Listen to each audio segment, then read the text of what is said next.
It's really difficult. I've been trying to figure out where am I supposed to put him, and the real issue is that I have this cherry bomb tier of guys that I feel are more variable in terms of are they going to see their ceiling or not, and we'll get an understanding of that. While Framber, it's actually interesting. I could even say he's that too because we saw the floor in the first half last year and then the ceiling in the second half of last year. And I want to remind everybody how bad it was. It was a 130 whip with an ERA above 380 through the first full 3 months. And then it wasn't until July 4th that it was a sub 2 ERA, a sub 1 whip with a 30% K rate.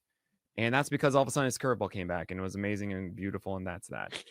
And it bothers me. Like as a fantasy manager, it just drives me up the wall that Framber Valdez is someone that some games he has that curveball working, some games his sinker is going over the plate and guys are hitting that because he's a ground ball guy. And there's a lot of variance in that. And also I was thinking to myself, my gosh, Alex Bregman isn't returning. There's that bad defense that's going to get even worse. However, I wasn't taking into consideration that Christian Walker is joining. And Christian Walker is essentially the best defensive first baseman. And I will say that third base is better and more important. With Paredes is going there, he's kind of neutral. But Jose Abreu is bad. So there's a big swing there. And it does make a difference.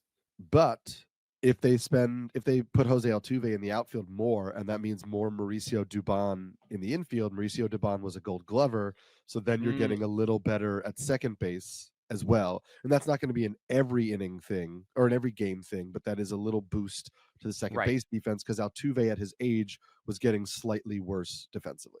Yeah, that's a great point too. I didn't even know that one. So I was a little too harsh on that initially. And I think, look, ultimately when you're drafting this high, it is a set and forget. And yes, I recognize that Valdez, in all likelihood, is not actually going to harm you for the full year.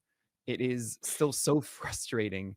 And I can see how close it is to him just imploding. I mean, he did for 3 months last year. And then really having the best curveball of his career to have, honestly, a peak run in order to save that season. And I normally get really negative when those things happen. When guys have to have stupid good runs in the second half to save and mask how bad it was in the first. I've seen that with Jack Flaherty in the past, and that didn't turn out well. I've seen that with Eduardo Rodriguez in the past.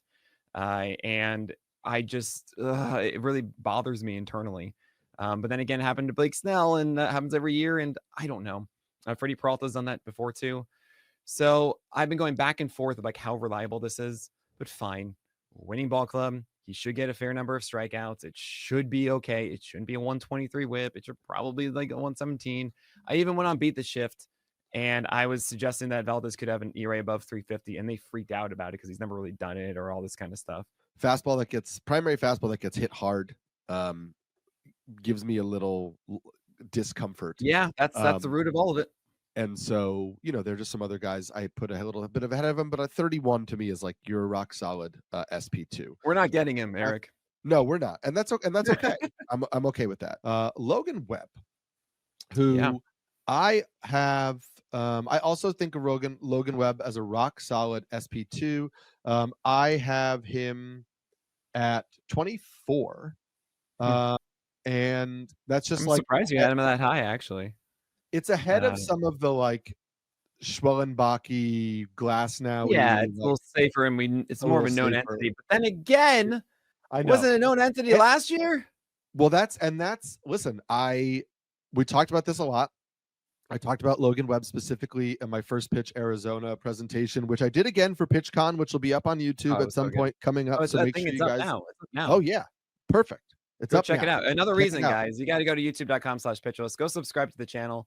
We have all the PitchCon panels from previous years. We also have playlists for each podcast on this network, including this one. You can go back and watch them. All of these episodes, they're great. It's the best time. Go check it out. For the craft we've got there, Fireside Chat too. First Pitch Podcast is going to be there. I'm, all our stuff on the wire. It's great. Yeah. Listen, I talked about Webb specifically. Webb was a guy who was like a fringe top 10 pitcher last year because we were leaning into safety. And I think that we have proven like we shouldn't lean into safety because there's really no such thing as safe. However, I think Logan Webb, once you're getting into like the mid 20s, feels much safer because we're We get really solid ratios. Typically get really solid ratios, typically get lots of innings. I didn't like some of the changes he made to his pitch mix last year. I just think that they are easily alterable, and he is a guy who has drastically changed his pitch mix in the past. So I think that he will address a lot of these issues. He cut back on his changeup usage a lot, which I don't like. I know it was because the Yeah, changeup was getting it was hit weird. harder. Yeah, Um, yeah. I think a lot of that also has to do with some of the weaknesses in the rest of his pitch mix. I didn't like that he changed his slider into more of a sweeper. It wasn't beneficial It to wasn't him, that much different. It got like 3 extra inches of horizontal break, but but it that's it for the performed much slider rate. worse. Oh, I know. It wasn't Yeah. good. Uh, Um, yeah, I did like that he started throwing the sinker inside to righties a lot more. I felt like yeah. that was righties were hitting him harder than lefties. I felt like that was also part of the reason he dialed back the changeup usage, because obviously the changeup is not going to be as impactful to righties as it would be to lefties. But I think the changeup could be more effective with the sinker inside to righties because of how those will play. I just would Sure. like to see him go back to the older, something closer to the Yeah. older version of the slider. I just think you're going to get solid production out of Webb. Well, so the changeup, I really want to hammer this in against right-handers last year. The changeup had a 53% ICR. I mean, it was what this thing was just the mistakes on it were getting hit, even sometimes out of the zone. Like it grades really well, and guys are just sitting on it and like ready for it. And that's why the sinker going inside was such a big deal, because that had just a 26% ICR. And it was jamming endlessly. Called strikes away, 32% rate called strike, and then also jamming them inside, right? So it was such an effective pitch that really highlighted, though, that guys weren't looking for that fastball. They were trying to get that changeup. Mm. So it's kind of why he went with a sweeper a bit more, 25% sweepers, 24% changeups last year. I get it for Webb.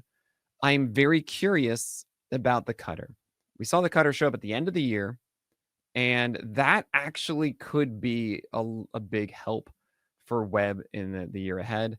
Also, we want to see the changeup get You better. like a cutter? I'm I shocked. know. I feel like every single pitcher who doesn't have a cutter, I have to say cutter, cutter, cutter.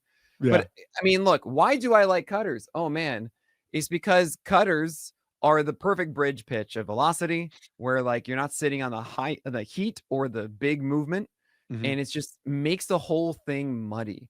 You want bridge pitches. You want things that are you don't quite know what the heck it is. Right. You want confusion. And cutters are generally effective at this. I can't express it more. They're safer strike pitches a lot of the time, especially when you have a fastball that you don't want guys to hit inside the zone, or when you have struggles against opposite-handed batter with your number 2 pitch. So I think we're going to see a better changeup against left-handers this year than we saw last year. 41% ICR is really high for that pitch at 37% usage with this changeup. And that's really the biggest thing. I'm like, okay, cutter, please. Come on. Let's get you in there. 5% usage by the end of the year, but it was much more in those starts. I think it's relatively safe. And it's so funny. I said that before about like, oh, we thought he was so safe in a 123 whip, and that really hurt you. This was a very big of a down year. The put away rates also were really like, what? That is not right for Logan Webb. Those should be much better. And that's when you ever see strikeout rates fall, it's because something else is getting, you're not really getting good put away rates. Maybe you're not getting strikes in the first place, but generally your put away rates come down, and those should come back up.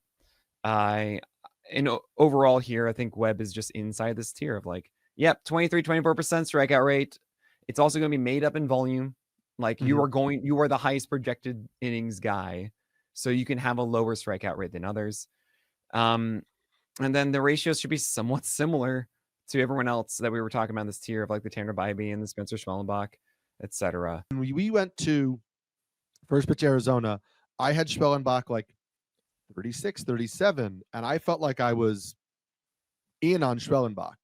And everybody was talking about him much higher. You were all the conversations. Yeah, right, I right. now have Spencer Schwellenbach at 26.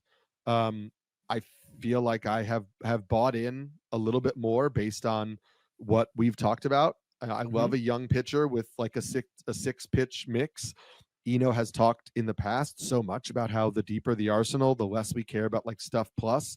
But I also Right. just love that like he was a young guy who adapted and changed in his first MLB season and expanded the arsenal and was able to attack hitters with different pitches. I mean, I just love the fact that he's in such a good situation. Mhm. He has all the things that you want. Just what I'm talking about. Of you have a guy they let out to throw 90 plus pitches in a given game, has really good control, so he's not going to be inefficient in that time, which means he's more likely to go those full six, which means he's higher chance for a win. Also on a winning ball club with a good offense, so that should still continue there.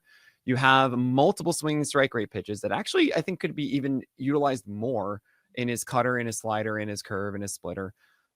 He also has a fastball at 96, which you love to see, which had a higher swing strike rate and against the right-handers than I expected, because it's not really good movement. It's not really one of those exceptional shaped four seamers. More drop than you want on it, and it is a little bit flat as far as attacking. That's good. It's a little above, 6.5 extensions, like 6'7", which is good. It's not quite that 6'9", 7 feet, but it's fine. It's good enough. And he throws too many strikes with them currently, especially against left-handers. And I hope that he pulls back from it next year. But Spencer Schwellenbach, to me, I mean, he has all the tools for this, right? He has strikeout ability. He has win potential. He has low whip. He should have a low ERA because of this too. This is what you're looking for. The only pushback is something that Jason Collette has mentioned a ton, which is, hey, there was a massive workload increase from 2023 to 2024. You might not see because 123 innings in the majors, but it's about 167, I think it is, combining with the minors. And yes, that isn't good. I'm not going to try and say like, no, there's nothing to worry about whatsoever. No, you generally don't want to jump in it, and that's so big. It doesn't mean that it's a death sentence for Schwellenbach. Essentially, when it comes to conditioning and being able to be stretched out, you kind of stretch guys out until they show fatigue, until they're actually unable to do a routine of pitching. And I don't think we saw that from Schwellenbach last year. I also am in belief that you got to kind of push a guy at some point. Yeah. And just because we have on the docket a much lower amount in 2023 doesn't mean that Schwellenbach was just twiddling thumbs and not pitching whatsoever in that season. I'm not that terrified, and I would imagine that Atlanta would have not allowed him to pitch as much as he did. Maybe they were just that desperate in the season, but I didn't really see a decline in his ability during that time. I think with all the heightened injury risks of everyone that pitches these days, I'm going to say it's not something that I'm going to bake into my analysis of Schwellenbach, who has all the makings of being a reliable starter in an SB2 this year. Jason Collette is a great guy. His work is awesome. I just think collectively, I understand the desire to try to like get a better understanding of innings limits and innings escalations and recovery from this injury and like how innings is impacted by workload and previous injury. I just think collectively we think we know more than we do. And so I am just happy to say, sure, I understand there is a potential for risk because of the jump in workload, but I think it's as likely in my head that we get a full season for Schwellenbach than we do get an abbreviated season for Schwellenbach. Right. Typically his skill set is someone, or not skill set, but like that kind of efficiency is, it's like Zach Eflin at like 21% strikeout rate or something like that, 22. And to see that he has this ability of like, no, 25%, I get more whiffs on this stuff too with this deep pitch mix. It's so good.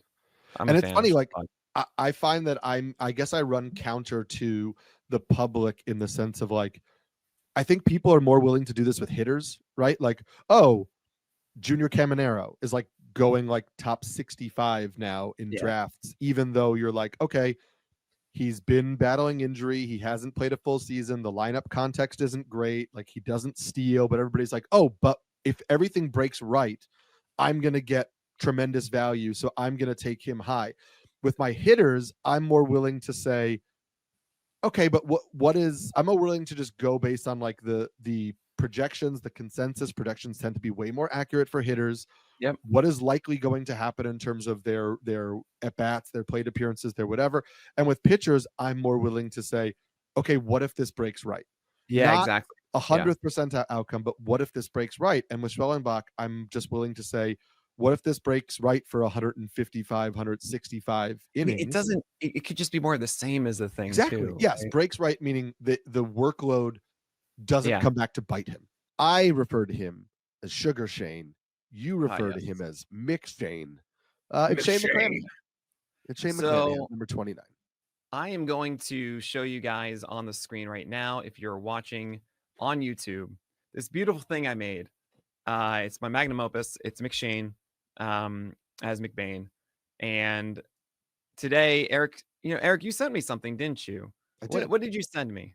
It was a video footage from Mark Topkin, who was at the Tampa Bay Times, who's a good follow if you want all Tampa Bay news. And he had a 50-something second video of Shane McClanahan's first live BP today, where he was hitting 97, 98 on the radar guns. And listen, first year back, he's been off Tommy John. I mean, now it's like 15 months.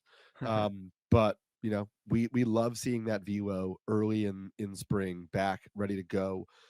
Command of the secondaries obviously is going to be a thing coming off Tommy John. I got into a long discussion about whether McClanahan can be an SP2, SP3 type in fantasy baseball this year. I'm a big fan. I think the Rays have said they're going to, get him around 150 innings this year. So I think expecting 140, 150, even if you're baking in regression for McClanahan, because, he's might not be as kind of like locked in post Tommy John as he was before. I mean, he was like a low threes ERA pitcher with a strikeout rate that could push 30%. So if you're thinking he's like a 3.4 ERA guy with a strikeout rate around like 27% or whatever, like that's still a very good pitcher. Yeah. So these are the things I've been wrestling with. At the time of the ranking initially, I didn't know if the velocity was there or not, and to see that is just like, okay, that's really cool. I believe it's saying he's sitting instead of hitting. Yes. Sorry. It True. does, right? And that's a really important distinction. Clocking up to, so he's hitting, he's hitting 97, 98, which is not sitting, but that generally means you -2 or 3. So it's like he's sitting Right. 94 or Early 95, in spring. which is also early in the spring, exactly, which is totally fine. Everything's good. And really, we just got to make sure that there was no setbacks, no nothing. Like you have your flow, and you should be great. The reason that I don't have McShane in my top 15 like I did in November, and I do want to mention the CBS podcast, I believe it was Scott White, who mentioned that I had McShane inside my top 15. That was a November rank, Scott. Okay. All right. That's before any news of what's going on. I just kind of assumed everything would be fine. I didn't know about the Steinbrenner field changing, which is a big deal, I think. It's going to impact everyone on the Rays negatively. I also had a larger time to assess what it means to be 150 innings. And there are two types of guys when it comes to expecting volume. There's the DeGrom, Glasnow, sales side. And those are the guys that are generally going to go normally until they are hurt for the most part. Maybe not Glasnow as much, but definitely DeGrom, definitely Sale. But then there's the McClanahan side, which is kind of like the prospect side, where this is a guy who is not going to get his innings limited by a time on the IL, but rather the team stretching or shrinking starts, I should say, and then skipping here and there and making it so he just doesn't have as much of a workload without the IL stint. And that's a massive change because with DeGrom, it's DeGrom plus whoever you replace him with in that roster spot. And that's that's such a big difference. That's so huge. So, and especially like Spencer Strider is another one. You get a roster spot in April. That is amazing, right? And you expect the top quality later. So because of that, I had to lower McClanahan mixed with the George Steinbrenner field stuff and also no report of him pitching yet or anything like that. Seeing him sit at this point, I feel very good about it. And I have him the very top of the cherry bomb tier. I might even raise him up further and be like, guys, this is an ace. I don't even care. Like he's just dominating the spring and I have him at like 20 or something like that. I was surprised that he is going as late as he is in drafts, and maybe landing with the Dodgers made it feel like people expected his innings to be limited. But remember that this is a guy who hasn't thrown over 130 innings the last 2 years in Japan while he dealt with arm issues that were more connected to fatigue but he also have this report that a couple years ago they recommended Tommy John surgery for him, and he didn't take it because he was thinking about actually coming to the States, and he didn't want to jeopardize that, but also that like that maybe there's a weird thing about maybe the medical recovery process, the surgical recovery process is better if he's connected to an MLB team already, I guess. I think that Sasaki is going to be good. We don't necessarily know how good because we haven't seen it. We're also acknowledging that his fastball regressed last year, and we're assuming that it was connected to this fatigue, but we don't really know that it was connected to this fatigue. It could just be regression. And then you have the fact that it wouldn't surprise me if he throws 110, 120 innings this year, with the Dodgers just being cautious about him. So I'll take him if he continues to fall. And I would much rather take him in a league like this rather than a draft and hold type of league where 110 innings is problematic from a starting pitcher. Yeah, I totally understand all of that. I think I have more faith that Roki Sasaki is going to be studly. If we say, hey, he's going to get 180 innings, where are we putting Roki Sasaki? Right? I don't know, because we had Yamamoto 11th, 12th, 13th last year, and it didn't pan out. Well, the strikeout reasons. Yeah, and I'm just saying, sure, but that wasn't 180 innings as well. I'm just saying, sure. of a per inning standpoint, right, of quality. I think, where are we on Sasaki? If I'm looking, let's go off of your rankings. Sure. I maybe put him 16th after Joe Ryan. Oh, interesting. I would say I think we're talking above. I think we're in the the Reagan's King Garrett Cole scenario. I Garrett Cole, if it's 180 see... innings, the reason that a lot of those guys are there is it's productive and 24% striker rate or something like that, 25. And it's well, Sasaki should be 25 to 30 easy.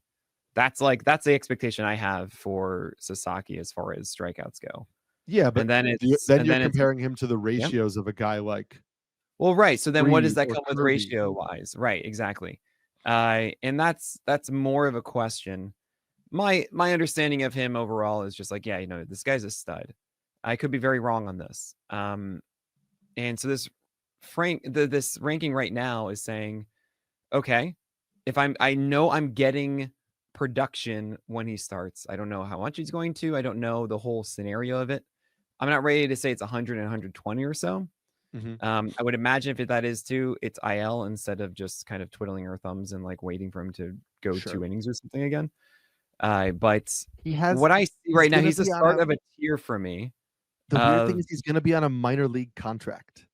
Oh, you think he's going to go to the minors or something for a moment? No, I'm just saying they have more flexibility with, if they want to manage his innings, they have more flexibility with the ways that they are able to do that versus a Glasnow, Snell, whatever. They could send him to the minors. They could send him to extended spring training to work on, you know what I mean? There's flexibility. A really good call.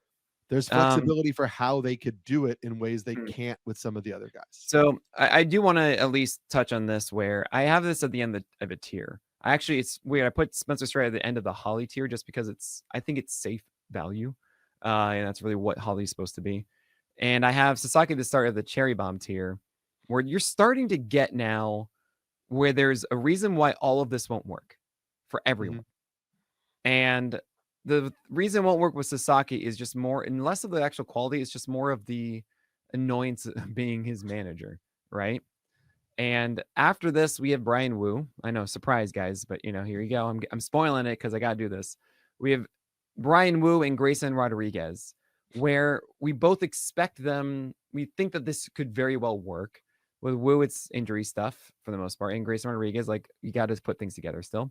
But then after that, it's Freddie Peralta, whose slider was terrible against right-handers last year, and he has Professor Chaos, which is his volatility that just appears randomly. And it's so annoying. When it comes to Sasaki versus the others, I think on a per inning standpoint, I think Sasaki is actually the best of that lot. Maybe not Brian Wu, but Brian Wu is weird. And so do what you guys want with Sasaki. I think spring training will illuminate a lot of things with him. Yes. And I'm just very excited about it. You throw in the wrinkle of it being the Dodgers, where that's an amazing win chance, and that should not be ignored either.